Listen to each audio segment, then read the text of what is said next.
great start. Today I'm talking about The Towers of the Sunset by L.E. Modesitt Jr. I think I'm pronouncing that correctly. Not entirely sure. So, I'm going to start off this review with an unfair comparison.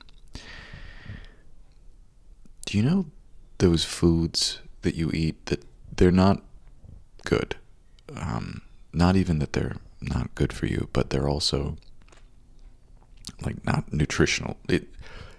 Not only are they not nutritionally good, but they're also just objectively they're not the best food. In my case, that is it's a burrito from Taco Bell. I live in Southern California, and we have so many options for not just authentic, but just local burritos that will just blow your taste buds out of the salivary water that they're in.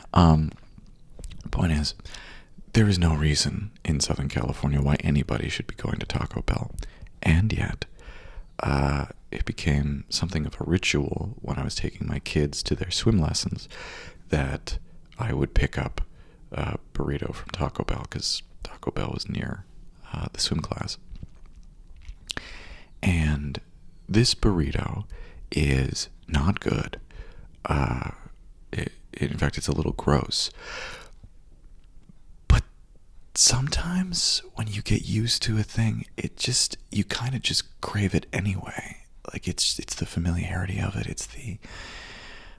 There's something about it where the combination of those tastes come together, and you're like, yeah, I could have a gourmet burrito, but I just want this kind of gross, sloppy thing in my mouth. I don't know.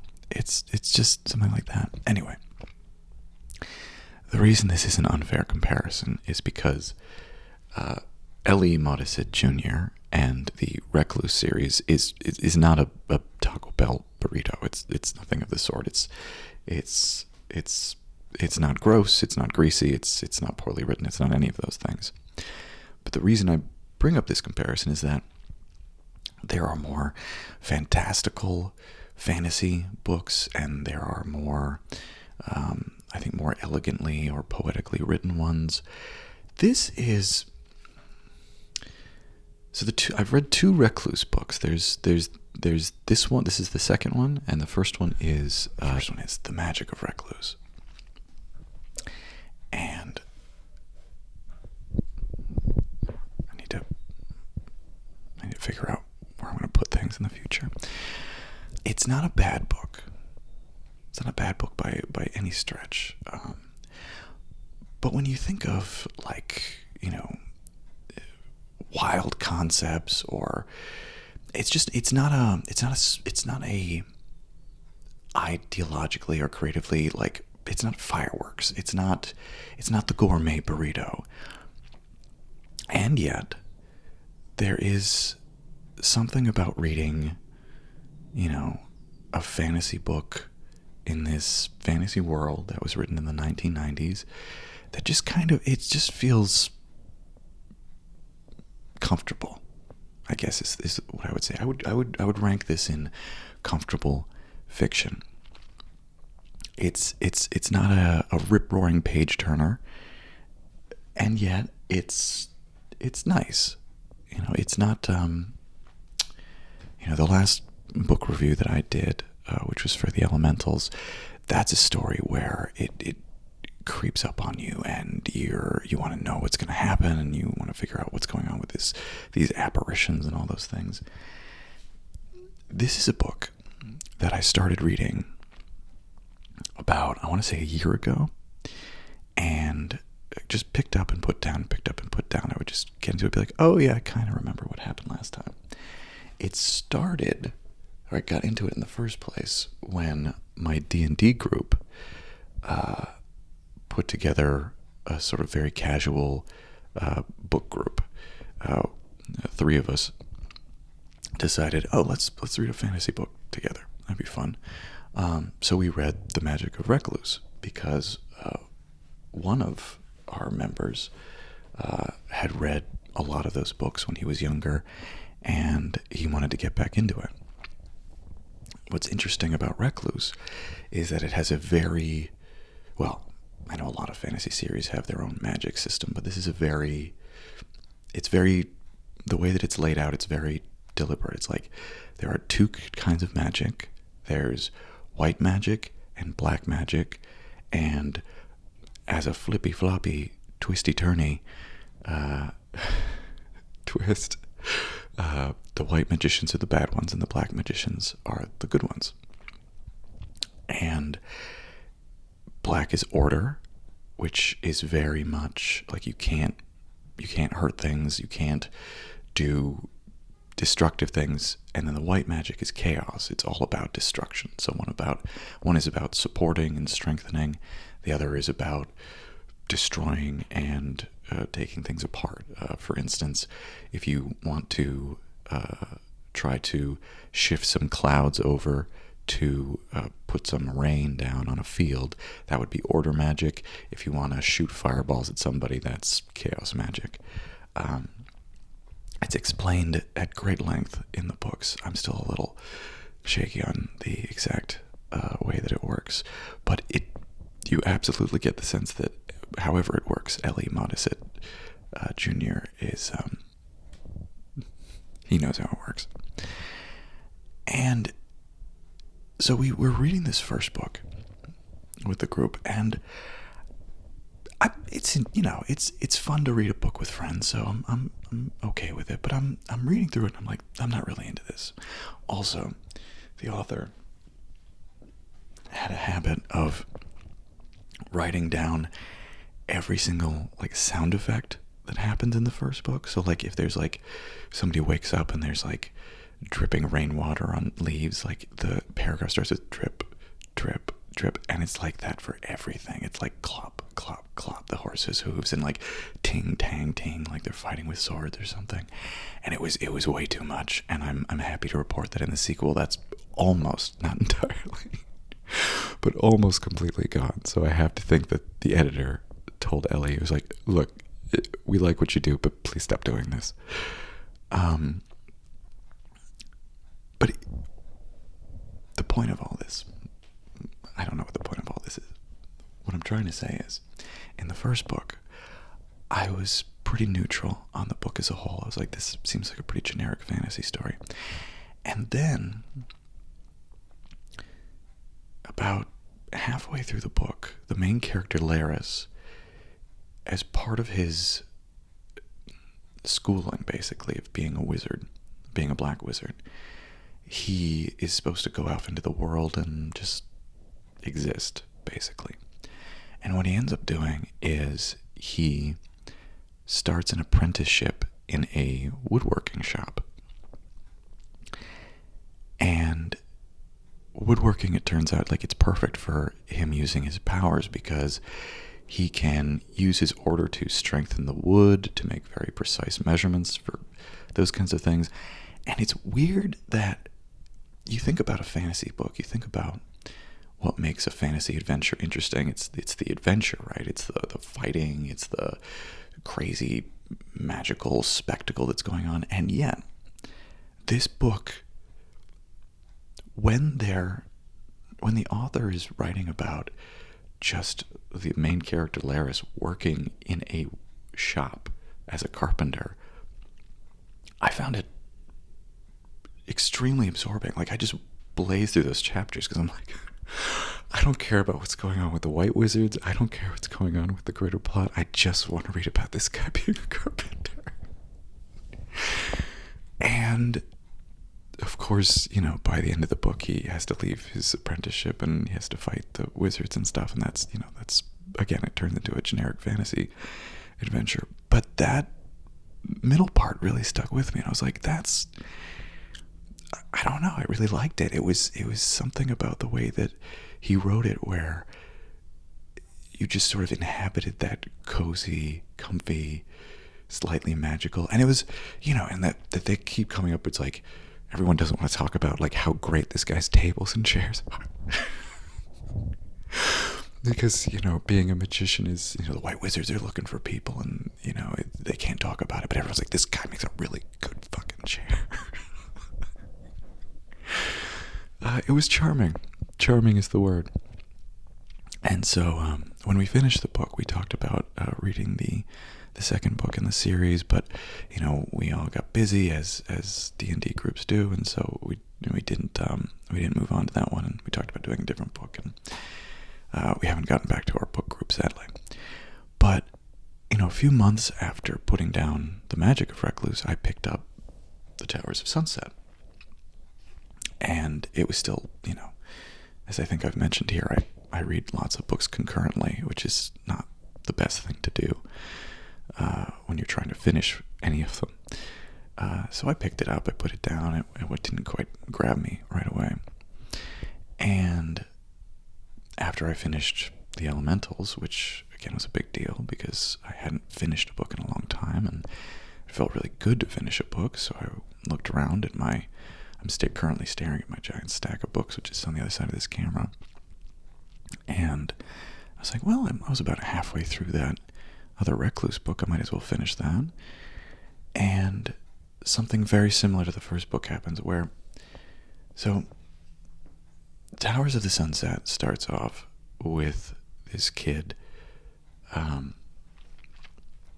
who is the heir to this mountain,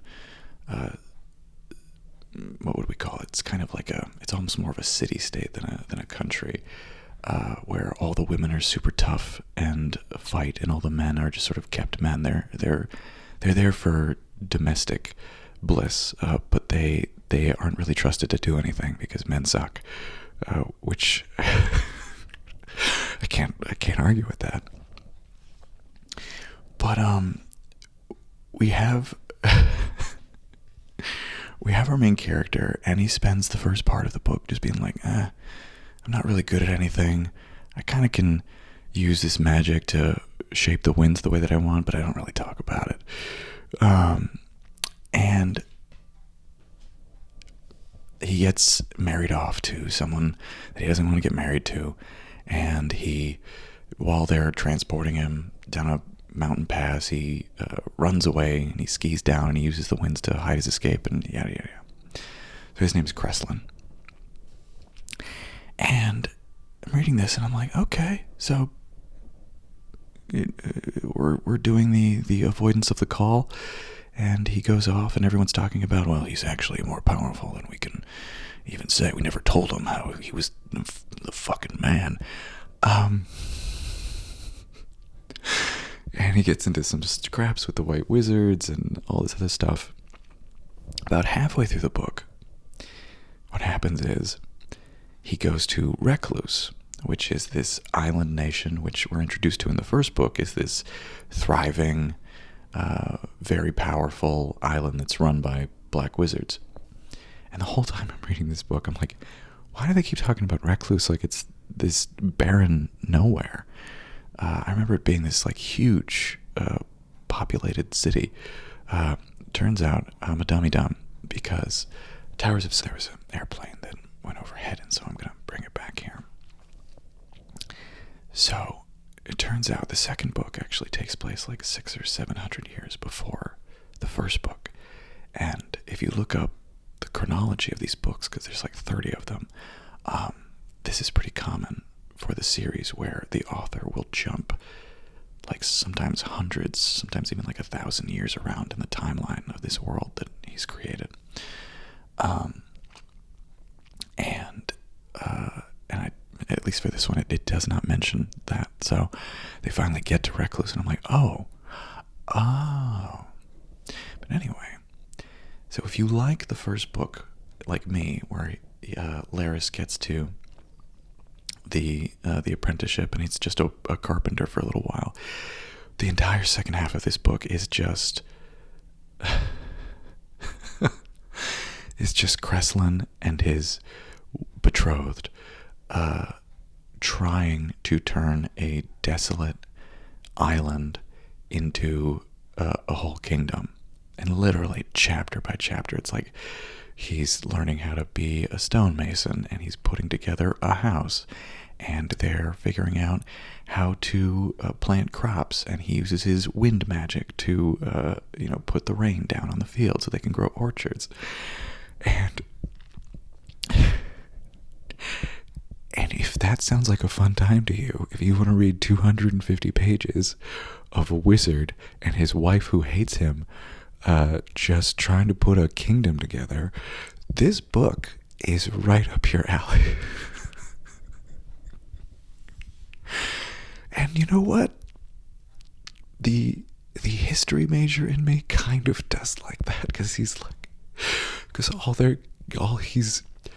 there's no indication in the first, at least I wasn't picking it up. And again, I read this book, the first half, over 6 months. So it's not fair to this book for me to be like, I don't remember. But I don't remember him really caring about bureaucracy or infrastructure or any of that stuff. But suddenly he's just like, well, I need to have enough people, and even if I had enough people, I couldn't feed enough people, and now I need to figure out the trade embargoes. We only have 2 ships, and one of them is an ocean going, one of them is only good for the coastline. And I'm just like, yeah, right, no. You gotta worry about that infrastructure, man. And so it, just like the first book, kind of feels like L.E. had the idea to, what if there was a carpenter, but he had a little bit of magic? This one's like, what if I could just sort of write about how hard it is to start a government and a country, and then I'll just cover it in sort of like a donut of generic fantasy magic. And I feel like I'm not being very nice in this review. The book is fun, and it's fine. It's not it didn't blow my socks off. But it's also, it's always, I think, it's always fun to read a series where it's very clear that the author has thought about this world in just deep, deep, deep detail, and that that there's the pages and pages and pages of backstory, and probably reams of maps and things like that.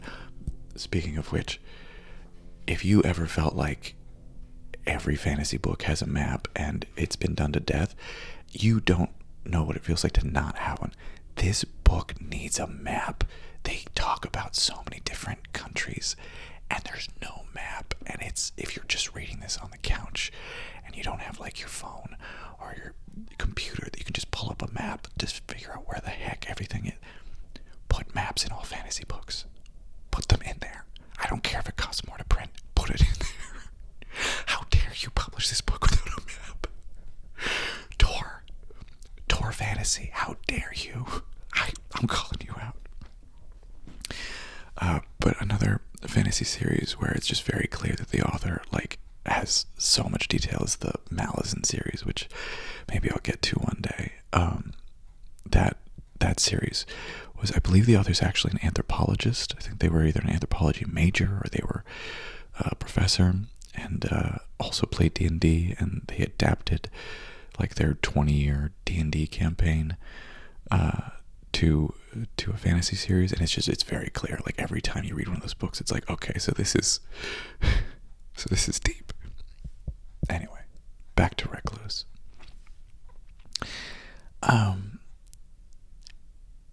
Did I like the book? Yes, because it was really fascinating getting to read how Kreslin, our main character, just sort of forces Recluce to become this bastion against the evil white wizards. And there's some interesting stuff about how he's technically a gray wizard because he uses both order and chaos, and it starts to have deleterious effects on him. And but then there's a lot of stuff in it too where it's there's a lot of things that repeat themselves, where you feel this probably could have used one more run with the editor. And there's also the central romance is, without spoiling too much, his his betrothed is a woman who is forced to sort of, she has like a life link to him, so she can feel his anger and his emotions and his pain, and she's mad at him because she didn't choose to be this, but he's attracted to her. And it's, on the one hand, it's handled very maturely. There's actually especially for like a fantasy series from like the early 90s, you don't have the just sort of like slap, you're my woman now, which you get from like books from like the 30s through the, God, I don't know, 70s. But you still read some books in the 90s where just sort of like, yeah, she was so hot and she was a redhead and she had blazing green eyes and we were meant to be each other. And she was like, no, I don't want to be. But she saw how awesome I was. And it's not that. It's a lot, maybe too much, of hundreds of pages of the main character being like, oh, she's so pretty. I wish she liked me the way I like her. And she's like, that's not how you get a girlfriend. You have to understand me as a person, which is very, that's very mature. But by the same token, it's also, it's dozens and dozens of chapters of them being like, I just want you to like me, and her being like, no, you suck, me. But there's one chapter where they talk about the issue. So what's happened is, I wanted to read this. So what happens is, Kreslin has he's also a very good singer, in addition to being the greatest wizard of all time. And he never sang for his betrothed. And he doesn't understand why she's upset with him. And so he's talking to an older female wizard. And she says, so he's, to set the stage here, he's just sang a song for a bunch of people who are living on his little island, and he sings the song in order to sort of bring them together, because they've got different groups of people who aren't getting along, and he's trying to make things chill on an island where there is no chill. He does not like the sound of Lydia's words, but he shrugs and is reminded of how sore his shoulders are. Farm work has been even harder than stonework was.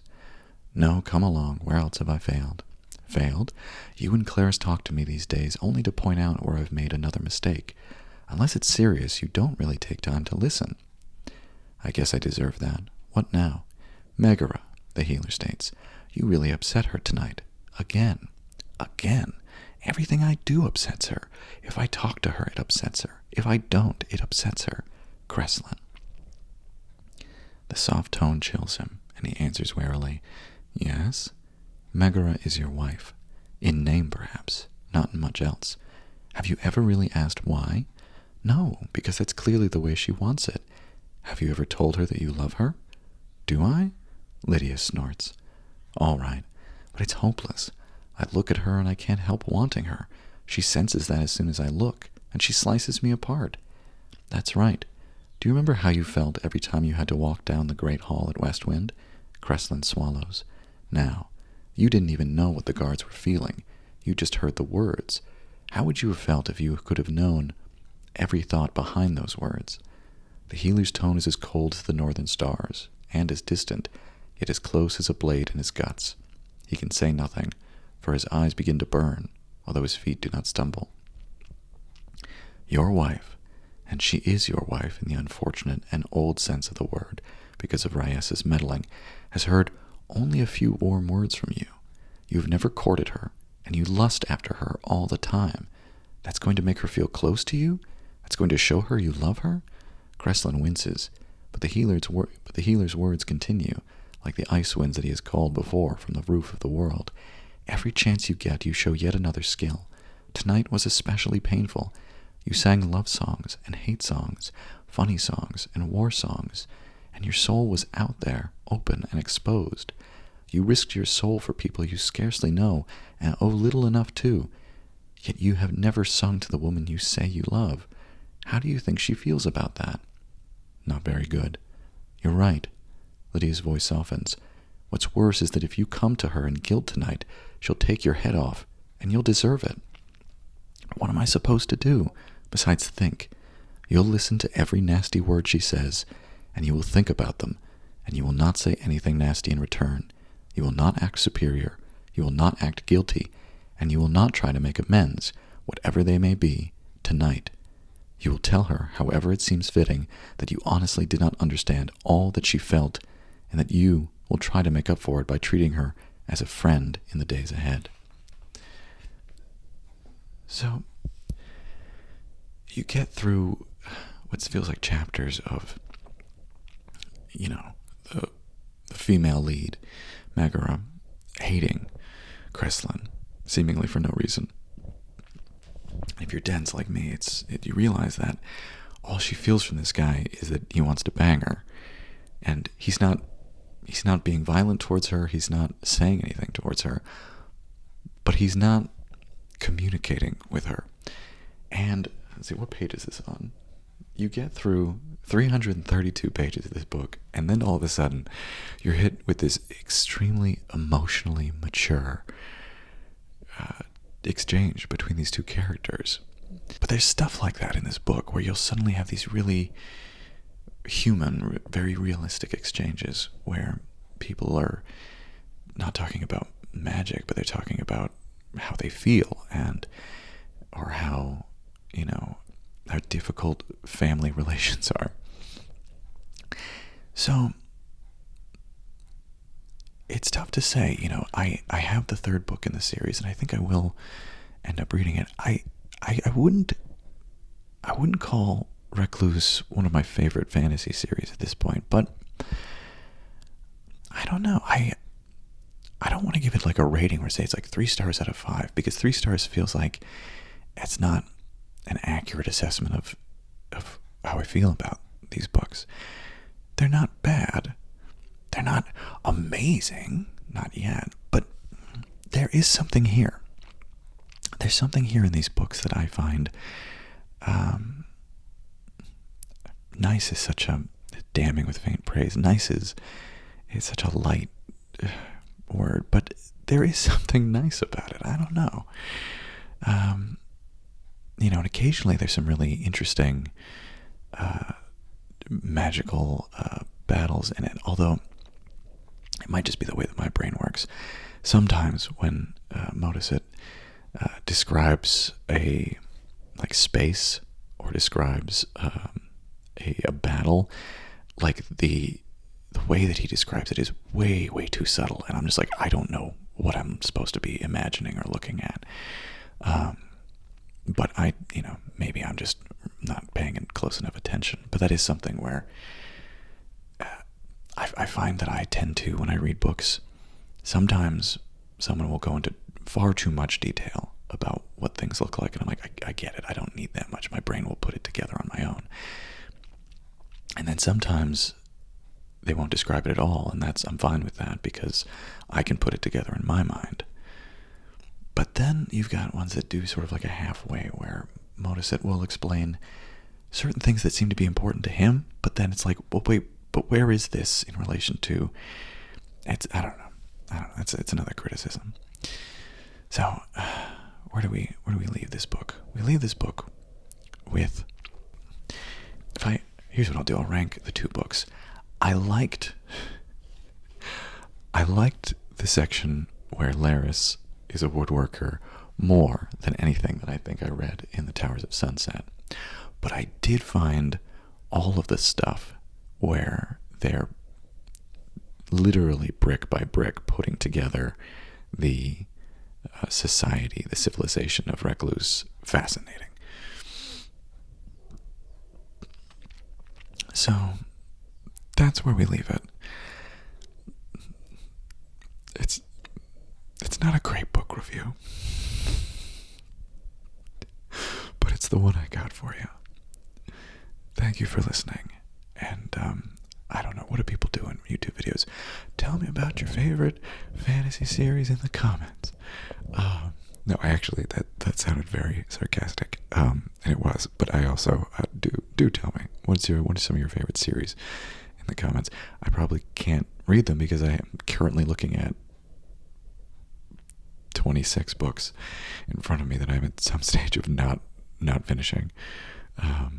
But I always like to hear new ones. And I, like a lot of people, it turns out, have a bad habit of buying new books when they sound more interesting than the ones I'm currently reading. So yes, tell me about your favorite ones in the comments.